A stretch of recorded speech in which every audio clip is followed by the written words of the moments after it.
Hello, my name is Luke Jones, and this is a presentation for the WikiFX conference from the 4th of April. I'm sorry this is a bit late. Obviously, with Corona and a few other things, it's been a fairly busy month, but thankfully, this has come at a reasonably interesting time in the market. So, today I'm going to talk to you about cryptocurrency and Corona, two things that we seriously still don't get. And my name is Luke Jones. I run a business called Fortifex.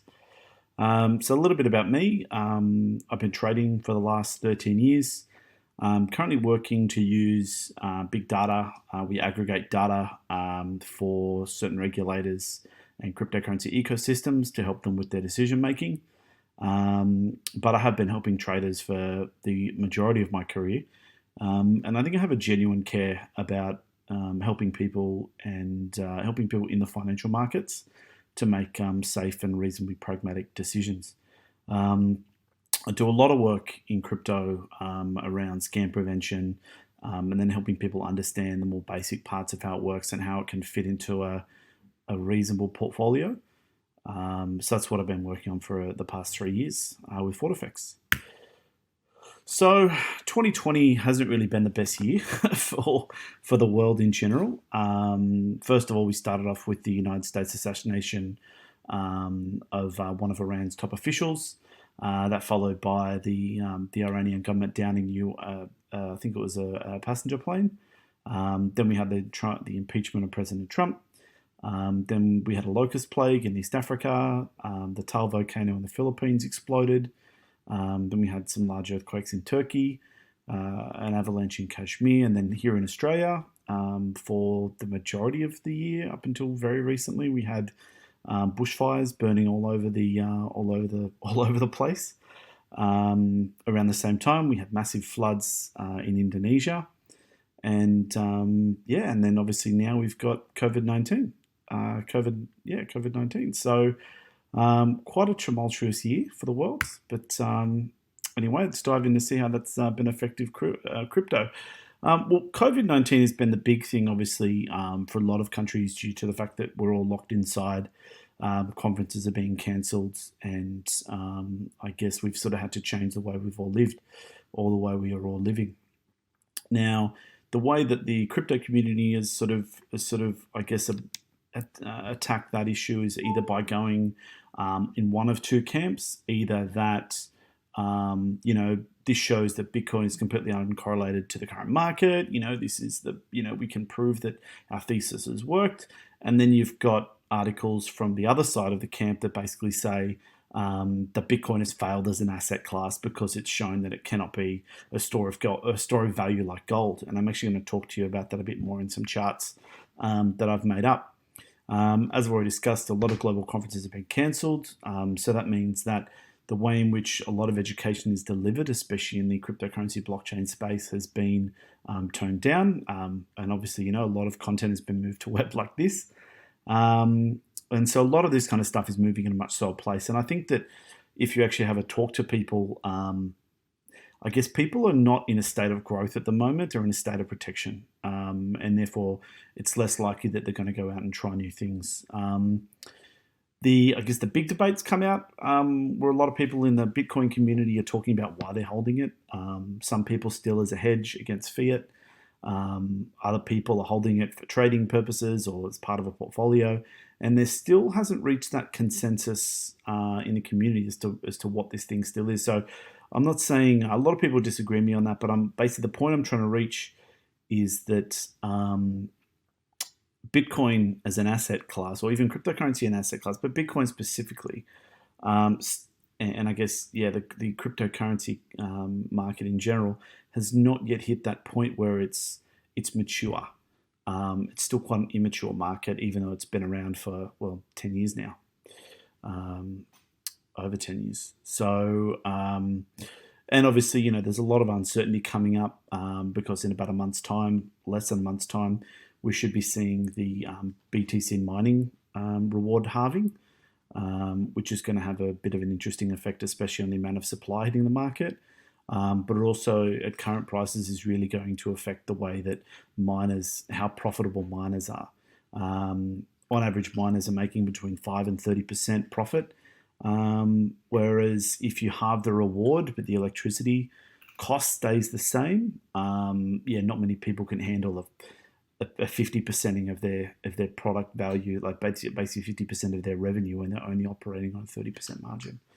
So it's going to be interesting. It's either going to push the price up or see a lot of miners exit the market. So let's have a look at what's been happening in COVID over the past few months. So we had our first reported case in December 1st.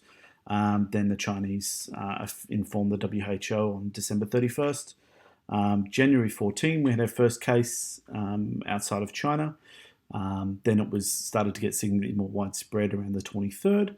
And the reason why I've put these very specific dates is because I'll show you in the next slide whether it's actually physically had an effect on the market or not.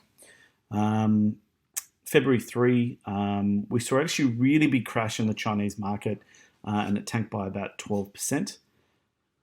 February 7, Trump and Xi Jinping had a meeting, and then Trump praised their response. February 13, the US CDC came out and said, this thing's serious, basically, and will become communal.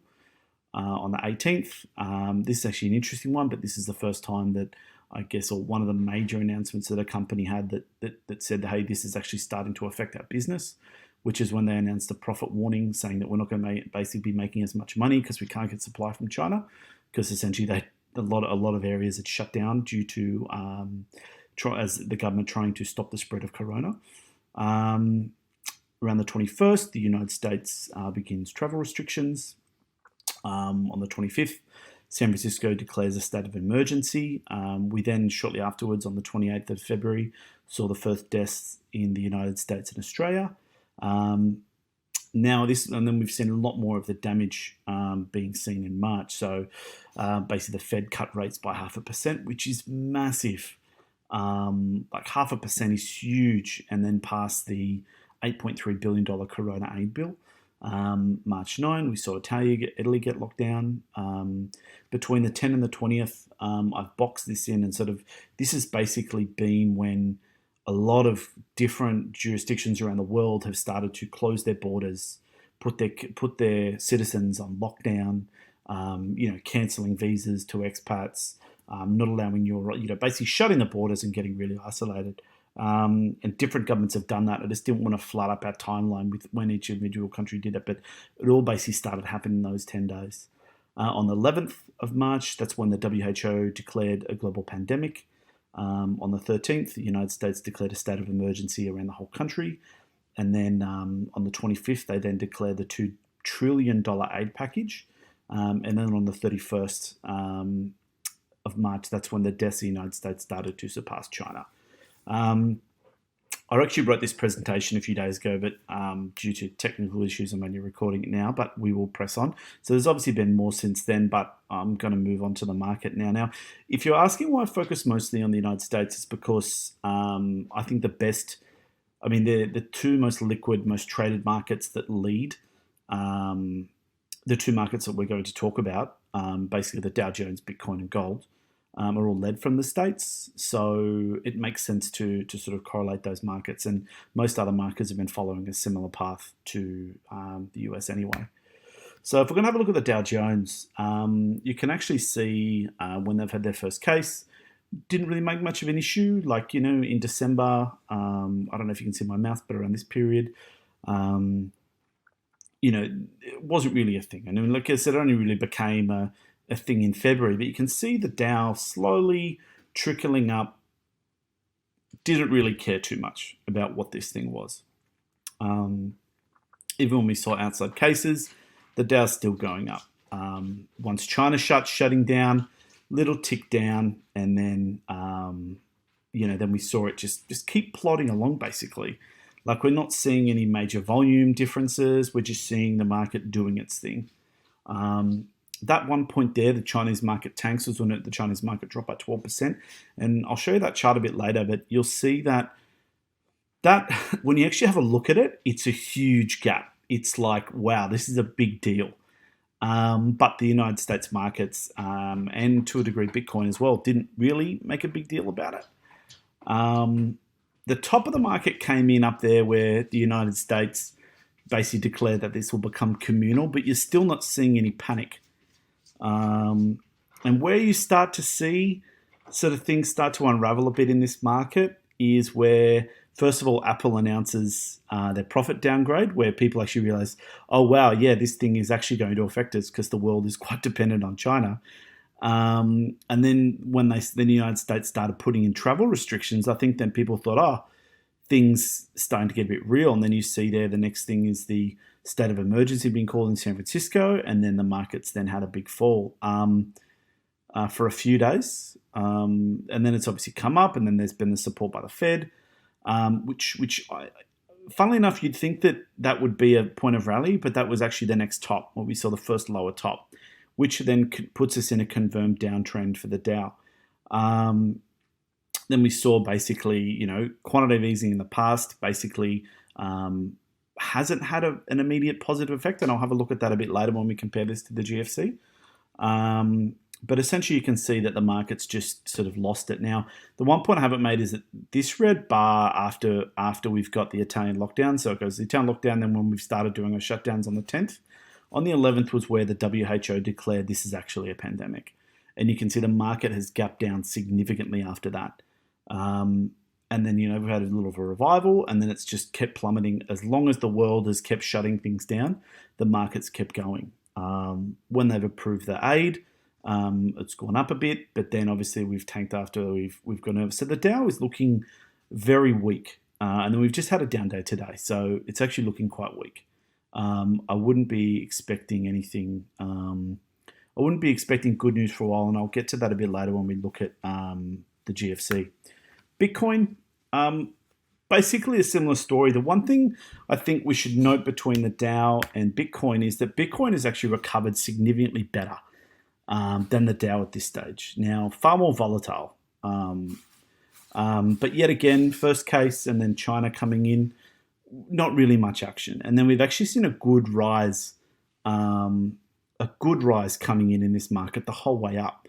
Like we're talking from 7,000 to 10,000. So we're talking a 30% gain between the 1st of January and when our top came in, which is around the same time as the Dow, which is where the US CDC declared that Corona was going to become communal.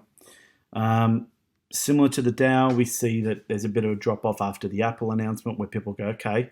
And then we can see a similar pattern. The big things to take away from this, though, is that we had the same big day, being that when the WHO declared declared that this is going to be a pandemic, that Bitcoin also tanked. However, you'll also notice that it didn't necessarily. It had a big bad day, but it seemed to have stabilized a lot more. Now, also remember that Bitcoin is something that's traded globally and is accessible to everyone in the world.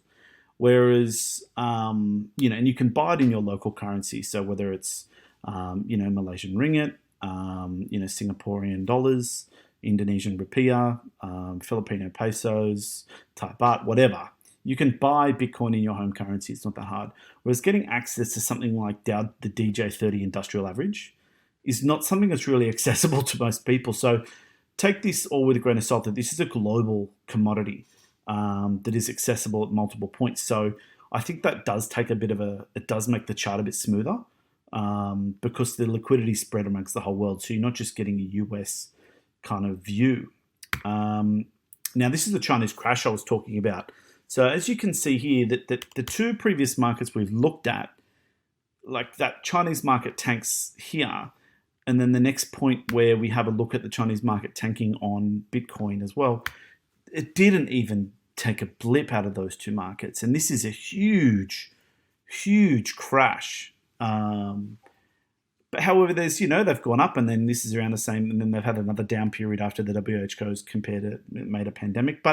And not much of a recovery, I'll be honest, from the Chinese markets. But look, that is a big deal, that crash. So when we bring gold into the mix, and what I've done is I've overlaid the Dow Jones the Dow Jones Industrial Average and Bitcoin USD, those other two charts. I've overlaid those on top of this, so you can actually see as a percentage of winning and losing. So all markets stay at the same point, and then what you're seeing here is the percentage gained or lost in comparison to gold here, or in comparison to where they were, but basically it's how they've deviated from where they've started. So as you can see, Bitcoin has been way more volatile than the Dow. The Dow sort of meandered along and has fallen, as far as what it used to be valued at. Actually, I think this chart is actually since Corona started. And as you can see here, actually, is it? No, this is actually since the started. This is actually since Corona started. So since Corona, we can see that Bitcoin actually hasn't changed that much. I mean, there was a down day today, but it's sort of still sitting at where it was when Corona started. Big run up, big run down, back to where it was. So up to 40% up, then 32% down, and it's now sort of where it was before. Gold, 16% up, but you'd expect that where this is going. And the Dow Jones sort of still down 18% overall. So that then brings us to sort of have a look at where Bitcoin sits in all of this and what kind of asset class it is based on this information. So as you can see from the chart we've looked at, Dow Jones is down 30% from its high. Bitcoin actually dropped 57% from its high. So it actually got absolutely smashed between the 13th to the 16th, whereas from the 12th to the 23rd, the DJ sort of took a big hit too. But also it's interesting to note that the Dow Jones took longer to fall and it actually, to hit its low, whereas Bitcoin sort of fell on the 16th, fell fairly quickly, but then was recovered fairly quickly as well. Whereas the Dow Jones hasn't really recovered much. It's still significantly down on where it was. If we then look at how it's been from the start of the year, Dow Jones is down 21%. The S&P 500 is down 18%. I haven't sort of charted that because it's going to be a bit too clustered on this chart here. Bitcoin's actually up 5% for the year, despite Corona sticking in, and gold's up 12%. So what I would even argue through this is that Bitcoin is actually proving itself as being an asset class that can sit between a far more volatile version of gold. So maybe not as reliable that, when things are going tough, people will always go and buy. It's always been a traditional safe haven for the past 200 years or longer, where people will, at times of market strife or times of, people not really, or, quantitative easing where we're going to see, the value of fiat currency drop. People always go to gold because at least that gold retains its underlying value. It doesn't necessarily make money, but it retains its underlying value. Whereas people might having a look at Bitcoin as maybe something to hedge against because it's more liquid. It's just as scarce, if not scarcer than gold. And it's easily transferable. That ease of transfer is actually quite important when you have a look at this asset class. So you can have a look at it as something that may actually be able to help you to hedge against things like quantitative easing and currency devaluation. But it also gives you the ability to onboard and offload it significantly quicker than you would something like gold, especially physical gold, which is not the easiest thing to offload. Now, we can see that it's outperformed the Dow. So when people talk about this being, it's tanked as well and blah, blah, it hasn't tanked anywhere near as much. And even gold went down. Like if you're having a look at it here, gold went from, pretty much where it was, around this period, which was around the same period that the WHO called it a pandemic. I mean, gold went from 10% up from the year to being 4% down. So you can't say that something like Bitcoin. Now, Bitcoin might have moved a lot more than gold did, but gold isn't immune to the emotional whims of the market either. So what does that basically mean? What have we sort of covered here is that gold is still not, Bitcoin rather is still not, I would say, as safe as gold when it comes to being a safe haven for storage of wealth. But you've also got to understand it's very immature. Something like this, and when you have a look at the penetration of the market, everybody knows about gold. Every single human being on this earth would agree that gold is a safe haven for money. Bitcoin is probably known to a significantly lower portion of the population, and even less people would know how to acquire it. Because you can't see Bitcoin in jewelry. No, most people are probably at least in if you're pretty much have the ability to watch me talking now, you've probably had the opportunity to hold actual gold in your hand at some point. Whereas I would probably argue that probably more than half, I'd probably say 80% of the people watching this may not have ever owned a Bitcoin. So when you have a look at that, I mean, you haven't got necessarily the market support behind it at this stage. It's still immature. But I think it is actually proving itself as being a far more safe investment option, or even a hedging option than stocks at the moment, for example. However, I would expect that once this is all over, stocks will probably rebound quite heavily, and probably Bitcoin won't as much. Also, there's the issue with BTC is there's no real governing body, and I think people aren't used to that. There's no centralized body. There is a community, but no one's managing it. It's just doing its thing. Because the rules have already been written, we've just got to play them out as they're going to play out. However, it is interesting to note that searches for Bitcoin in China are up 183% in the past 30 days. If you actually have a look at Google search statistics, since the 13th of March, so 2 days after the WHO declared a pandemic, searches for Bitcoin rose significantly globally, which means that obviously people, whether they believe it or not, are still looking at this as a safe haven investment option. So this chart's 1 day old, and I'm really upset with myself that I didn't post it yesterday, because then I would have looked like a genius today. So for the future, I mean, currently we're in a downtrend for Bitcoin. Currently, there's a lot of resistant points here, so we've got support resistance around that $7,400 level. On the way down, you can see on my chart here that we've had a reasonably good amount of run of days up. It took to get from, say, that where I've started that chart, you can see it's run up 50% of that box on the way up, and then it's taken 100% of that box to get up, and then it's taken 50% of that time to do twice the up movement on the way down. Which means that this time period is working from a technical standpoint. Also, the price movement is working from a technical standpoint. So it gives us a good, I guess you could say, it gives us good scaffolding to put over this from a technical standpoint. You can see that trend line there on the top is going to sort of be something that the market needs to push past in order to change trend. If you actually have a look at the chart today, it hasn't. It's actually sort of ticked on below it. And I was actually looking for this for a time for another downward movement, simply because a retracement at 50% of a big range like this is usually a good place to look for a change in direction. So it was heading up, now it should be heading down. If we look at it a bit closer, this is another reason why I figured it would start moving down. The first run up, we had 1987 points in 2 days. Then we had a nice big run up of 2,400 points in 4 days. So it did a little bit more, but it took a little bit more time to get there. The third run was a lot smaller, 1,291 in 2 days. And then the final run up, 8 days for 1,500 points. So that's sort of like, if you can imagine going for a run, you sort of go for your first bit, then you have a bit of a break, then you can go a little bit further the second time, and then you sort of go for a third, okay, and then you're basically walking because you're puffed out for the last bit, which is why that run is so small over such a long period of time. And then we can then see that the downward runs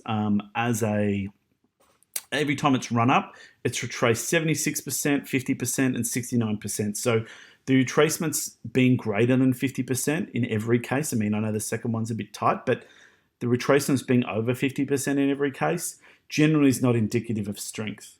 And so we should see it go down. Now, how low can it go? Now, if you have a look at this chart on the right here, this is actually from the GFC. So the top of the chart there where the arrow starts is October 2007. And the bottom a year and 5 months later, which is where the end of where the market started to bound again, which was in early 2000, March 2009. So wait, yeah. Sorry, it'd be October 2007, yeah, to March 2009. Anyway, so then we saw the first stimulus. And then, see, if you actually have a look at it, when we had the first stimulus where they did the first lot of quantitative easing, the market sort of ticked up a bit, but then still ticked down. And then you then see this crash of Lehman Brothers, and then the market fell, and then it continued to fall for a long period of time. And there were 2 other quantitative easing periods over that time. And I didn't want to crowd this chart up like my other chart, but you can see that something like the GFC, we have these relief rallies after the first stimulus. And then we can see that this thing just continues the whole way down. Now, remember that even though as countries start to control corona and we stop doing these lockdowns and things, you're still going to have a few months, at least minimum, where businesses are still going to be shut down. The people are not going to be earning any money. Businesses will then, that might have held on, are not going to be able to hold on any longer, and they're going to have to shut down. And anyone who's run a business can tell you that a business isn't just started like that. It takes time, and it takes time to grow. And once it's gone, it's not something you can just flip the lights back on and start again. I mean, once your capital's been deteriorated, it's not easy just to switch it back on again. So the businesses that are going to fall over the next, say, 6 months are not going to start up. Those jobs are gone. That money is gone from the economy, and it's no longer going to be circulated. So this thing could be drawn out for a while. So I guess then what you can do. So like I've said before, Bitcoin and most other cryptos probably still haven't found a bottom at this point. I don't think they're going to fall as far as the DJ or the share or the S&P 500. Gold is still a better safe haven for cash because a lot of governments are going to be flooding their respective jurisdictions with a lot of governments going to be, basically printing money, which will devalue the existing money in circulation, which will then see, the value of what you're holding in the bank account now will be able to buy less in a year's time due to inflation. And then basically, we'll all be, if you had 100 grand in the bank, you're sitting on cash, look, it's probably better to have that in cash than in stocks.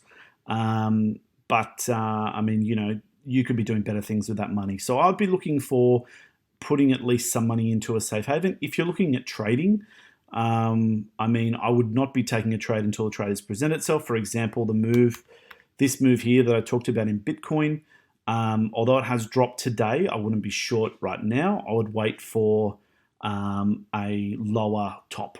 And this is a daily chart, so you can probably get in on a 12-hour chart and make a lower top there.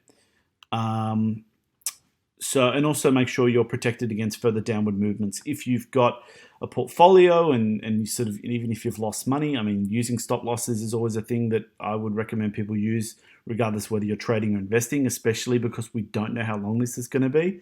I honestly think that, don't take financial advice from this, but in my personal opinion, which could be wrong, I think that any stocks you're holding now, unless they're going to gain out of something like GFC, like if you're a Pfizer or a Bayer or something like that, maybe. But if you're a product that people are going to start using less of because it's a luxury product, I think that you will probably be able to buy that stock cheaper in the future. But I wouldn't just be going out and selling everything. I would just be pragmatic about the way you're approaching your portfolios and the way you're approaching your trading.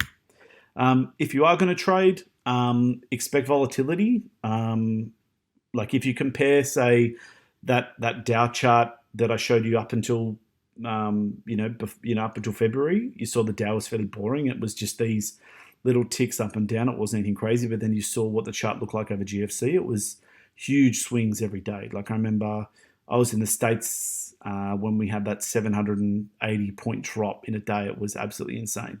And that's when the Dow was it wasn't 30,000 back then. It was like, I think it was like 12,000. So yeah. Expect volatility, basically. Make sure you have a plan before you enter a position. And this is something I bandy about whenever I talk is something like having a trade plan. It doesn't have to look like this one that I've given an example, but it's important to understand, where you're going to get in, when you're going to take profit, and when you're going to get out if it goes against you.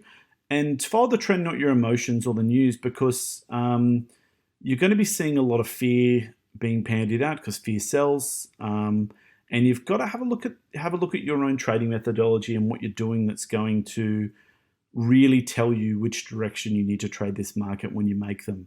I think we're all just going to be seeing bad news for the next few weeks. However, there are going to be opportunities to go both long and short.